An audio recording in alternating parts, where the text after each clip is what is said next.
ಗೋವಾ ನವದೆಹಲಿ ವಿಮಾನ ಪ್ರಯಾಣದ ವೇಳೆ ಅಸ್ವಸ್ಥಗೊಂಡ ಅಮೆರಿಕದ ಯುವತಿಯ ಪ್ರಾಣ ಕಾಪಾಡಿ ಖಾನಾಪುರದ ಮಾಜಿ ಶಾಸಕಿ ಡಾಕ್ಟರ್ ಅಂಜಲಿ ನಿಂಬಾಳ್ಕರ್ ಮೆಚ್ಚುಗೆಗೆ ಪಾತ್ರವಾಗಿದ್ದಾರೆ.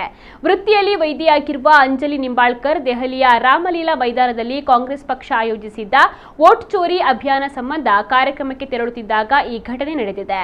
ಅಂಜಲಿ ನಿಂಬಾಳ್ಕರ್ ಅವರ ಸಹ ಪ್ರಯಾಣಿಕಳಾಗಿದ್ದ ಅಮೆರಿಕನ್ ಯುವತಿಗೆ ಏಕಾಏಕಿ ಆರೋಗ್ಯ ಹದಗೆಟ್ಟಿದೆ. ಕೈಕಾಲುಗಳಲ್ಲಿ ನಡುಕ ಉಂಟಾಗಿದ್ದು ಕೆಲವೇ ಕ್ಷಣದಲ್ಲಿ ಆಕೆ ಮೂರ್ಛೆ ಹೋಗಿದ್ದಾಳೆ.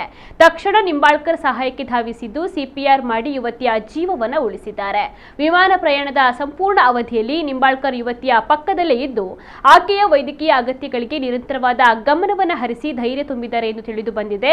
ವಿಮಾನ ದೆಹಲಿಯಲ್ಲಿ ಲ್ಯಾಂಡ್ ಆಗುತ್ತಿದ್ದಂತೆ ಯುವತಿಯನ್ನ ಆಂಬ್ಯುಲೆನ್ಸ್ ಮೂಲಕ ಆಸ್ಪತ್ರೆಗೆ ದಾಖಲಿಸಲಾಗಿದೆ. ಸದ್ಯ ನಿಂಬಾಳ್ಕರ್ ಅವರ ಈ ನಡೆಗೆ ವ್ಯಾಪಕವಾದ ಮೆಚ್ಚುಗೆ ವ್ಯಕ್ತವಾಗಿದೆ.